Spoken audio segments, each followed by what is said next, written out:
नमस्कार, आप देख रहे हैं एनएमएफ न्यूज। आपके साथ मैं हूं भुवन शर्मा। देवभूमि उत्तराखंड को अलग राज्य बनाने का सपना देखने वाले उन शहीदों को नमन जिन्होंने 25 साल पहले ठीक 2 अक्टूबर 1994 को मुजफ्फरनगर के रामपुर तिराहा में गोली का शिकार होकर भी अपना संकल्प नहीं तोड़ा।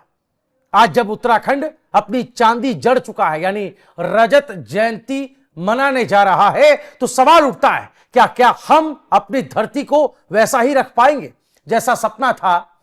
25 सालों में जंगल कटे, सरकारी जमीनें चुपचाप कब्जे में चली गए, हरी नीली चादरें डालकर, मजारे खड़ी करके, मदरसे उगाकर। लेकिन अब वो दौर खत्म हुआ। पुष्कर सिंह धामी की सरकार ने बुलडोजर की गरज से लैंड जिहाद का सफाया शुरू कर दिया है। अवैध मजारे, मस्जिदें, ढांचे सब धराशायी। बाहरी खरीद पर सख्त ताला लगा है।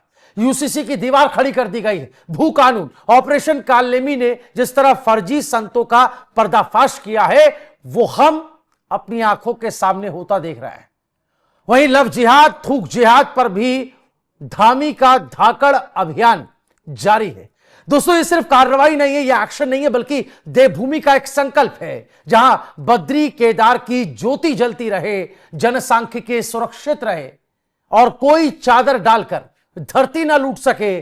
धामी सरकार ये कहती है कि अब देवभूमि पर कोई अतिक्रमण नहीं चलेगा। क्या कुछ कह रहे हैं मुख्यमंत्री पुष्कर सिंह धामी, आइए एक बार सुन लेते हैं। यह हमारा संकल्प है कि उत्तराखंड की डेमोग्राफी को जो बिगड़ चुकी है उसको हम और बिगड़ने नहीं देना है।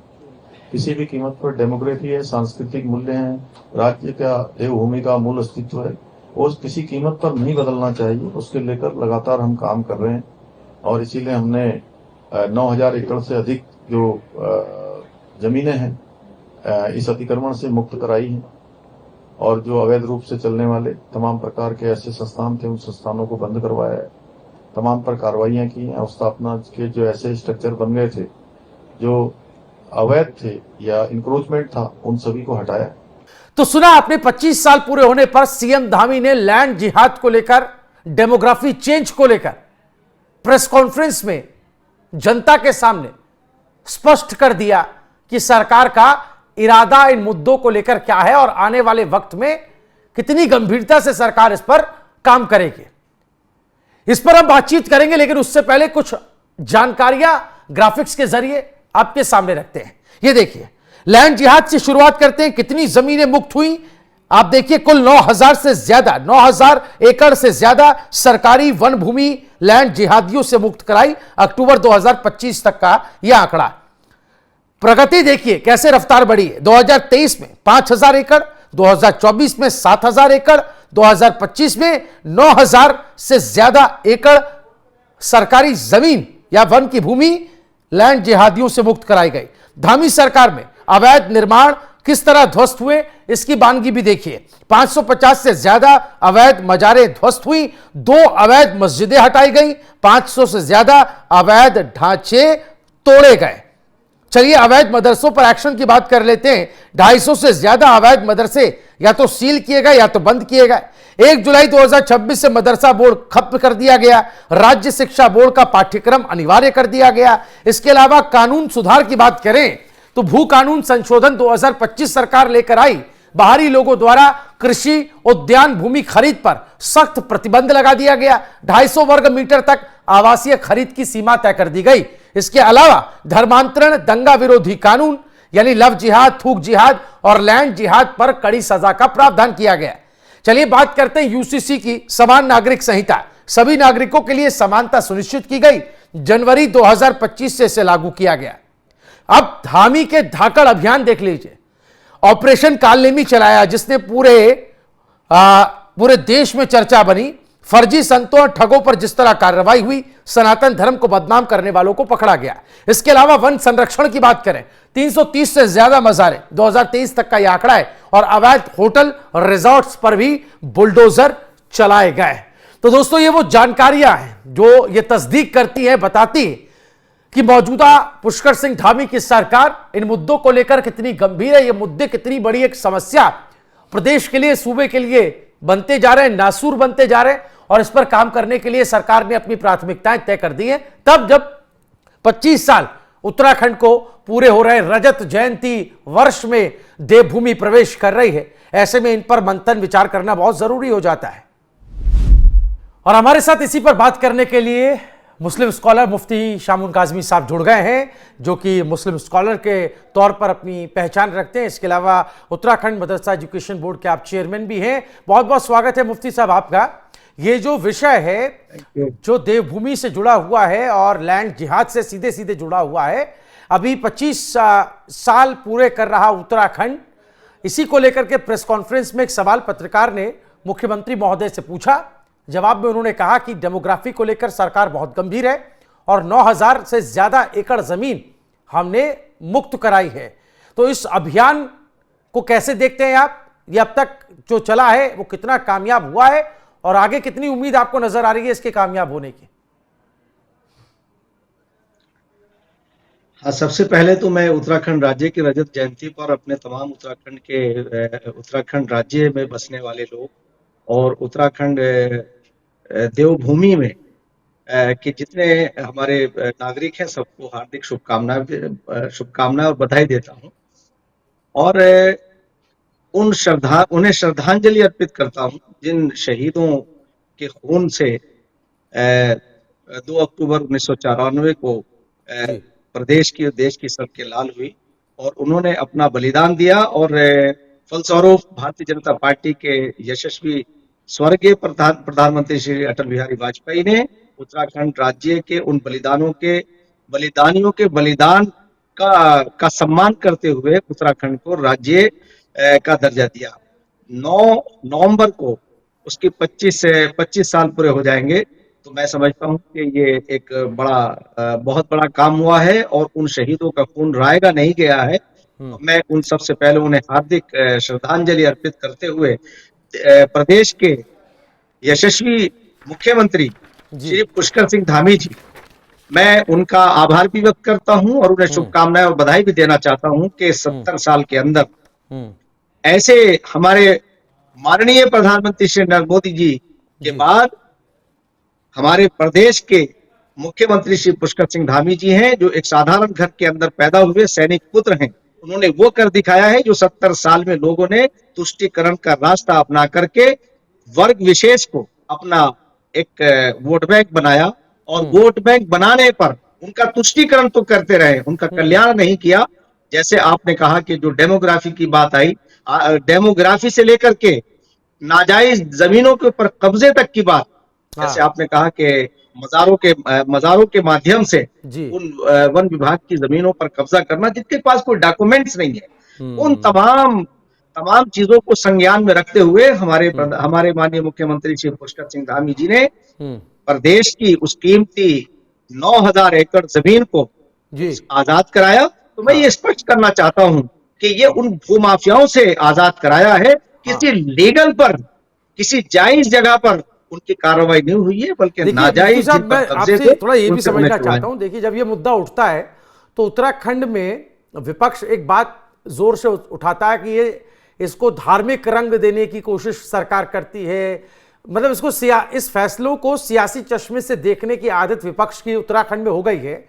और आप उस पर अपनी क्या नजीर रखना चाहेंगे कि ये जो विपक्ष है जिस तरह के आक्षेप लगाता है, आरोप लगाता है, धार्मिक मजहबी फैसले सरकार कर रही है या एक मजहब के खिलाफ, एक मजहब के फेवर में सरकार काम करती है, इस पर आप अपनी क्या ओपिनियन रखना चाहेंगे, क्या टिप्पणी करेंगे?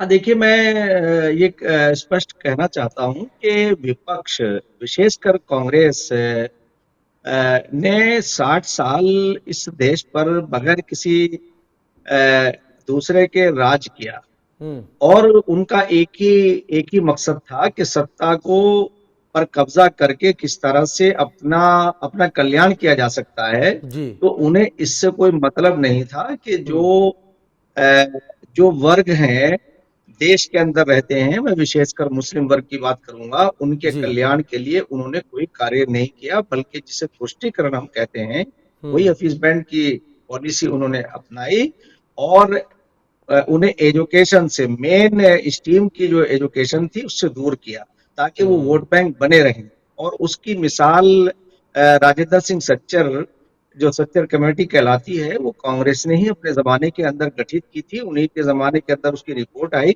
जिसमें उन्होंने स्पष्ट कहा था कि मुसलमानों का के इलाकों के अंदर, उनके क्षेत्रों के अंदर कोई कार्य नहीं किया गया, बल्कि उन्हें खुश करने के लिए, जिसे हम तुष्टिकरण बोलते हैं, वो कार्य किए गए।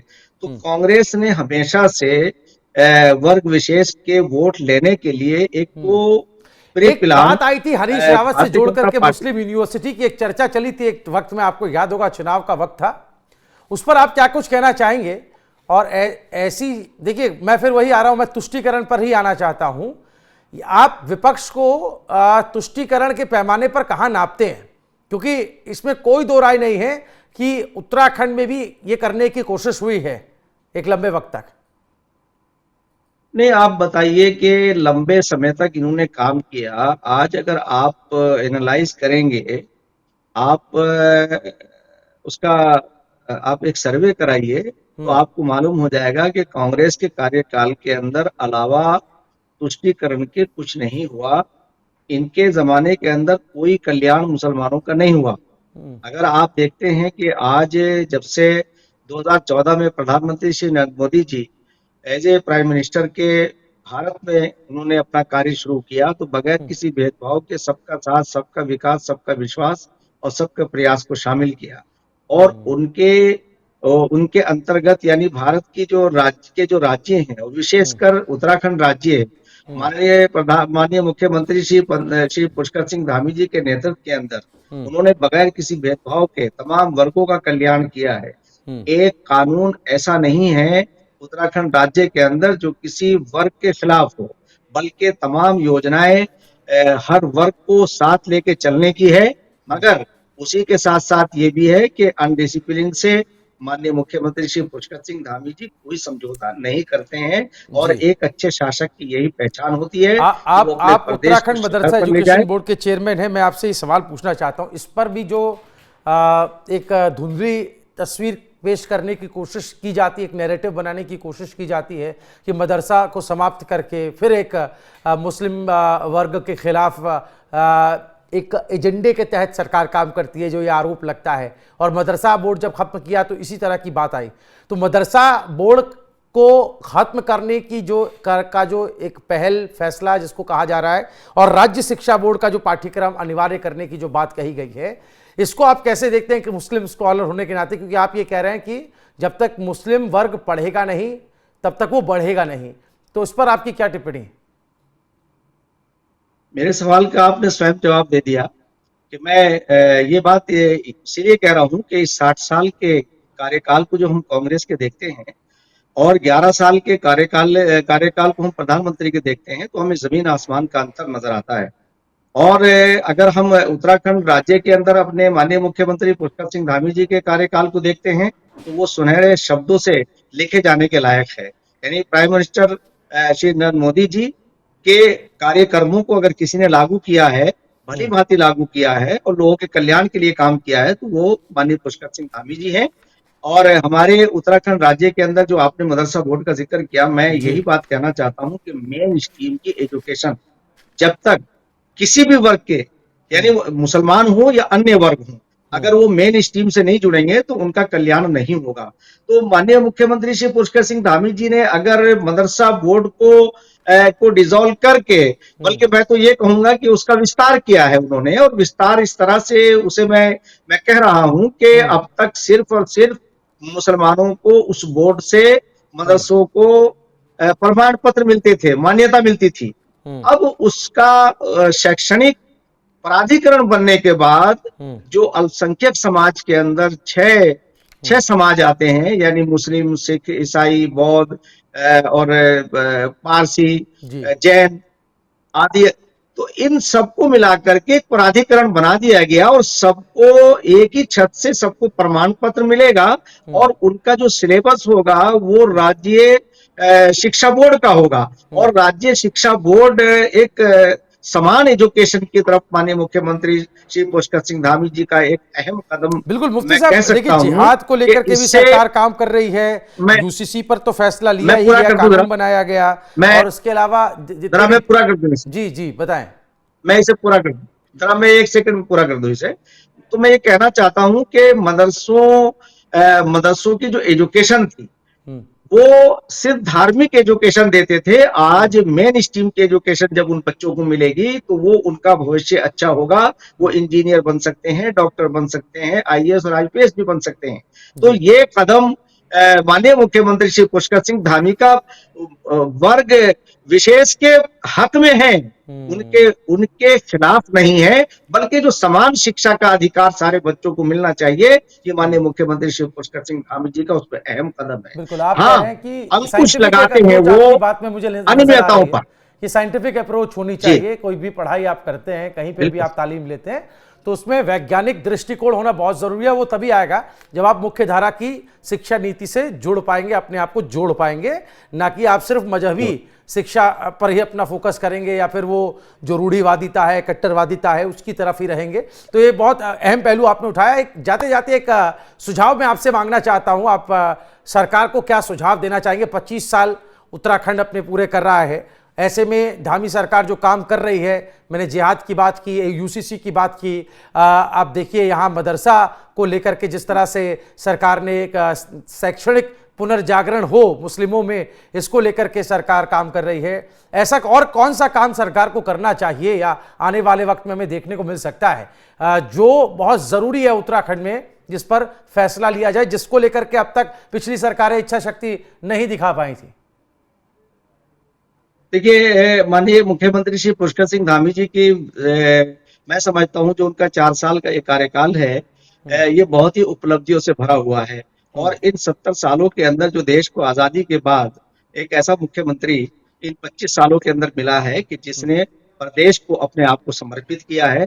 और जितने भी कानून उत्तराखंड राज्य के अंदर माननीय मुख्यमंत्री पुष्कर सिंह धामी जी के कुशल नेतृत्व के अंदर बनाए गए हैं, वो भेदभावपूर्ण नहीं है, वो संपूर्ण राज्य के हित के अंदर हैं। वो बिल्कुल, आप मैं ये कह सकता हूं, जैसे आप ले लीजिए, जैसे आपने लैंड जिहाद की बात की, आपने यूसीसी की बात की, आपने नकल विरोधी कानून की बात की, जबरन धर्मांतरण पर आपने कानून की बात की। तो ये जितने भी कानून ऑपरेशन कालनेमी भी सरकार चला रही है।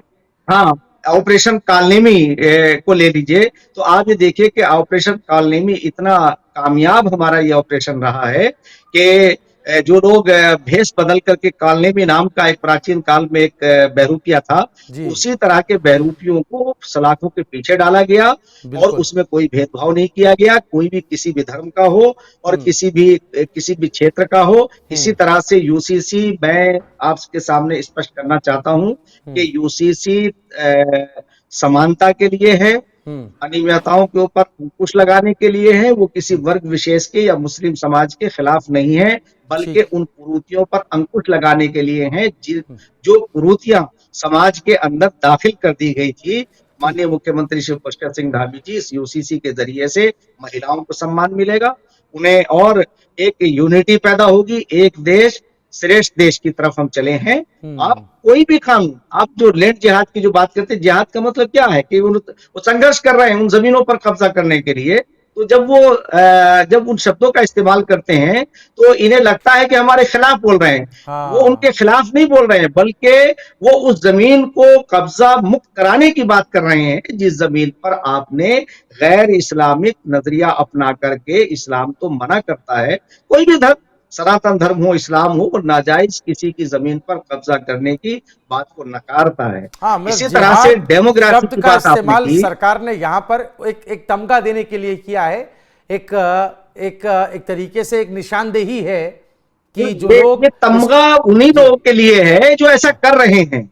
मैं स्पष्ट करना चाहता हूं कि माननीय मुख्यमंत्री श्री पुष्कर सिंह धामी जी एक ऐसे शालीन व्यक्ति हैं, ऐसे संवेदनशील व्यक्ति हैं कि जो अपने पूरे प्रदेश के नागरिकों की सुरक्षा के लिए, उनके कल्याण के लिए जवाबदेह हैं।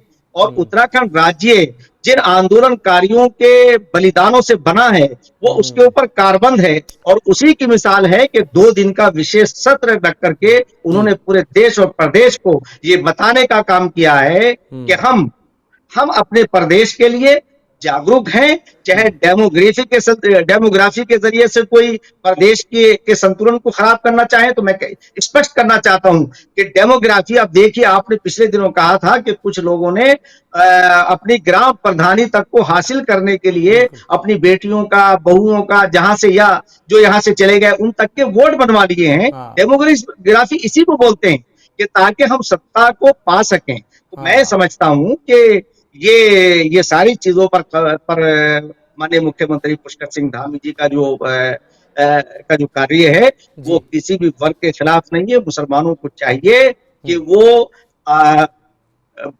कांग्रेस के जरिए से जो आपको बहकाया गया है, मेन स्ट्रीम से काटा गया है, और भारतीय जनता पार्टी और आरएसएस से आपको डरा करके वोट बैंक बनाया, आप उससे निकल के बाहर आइए।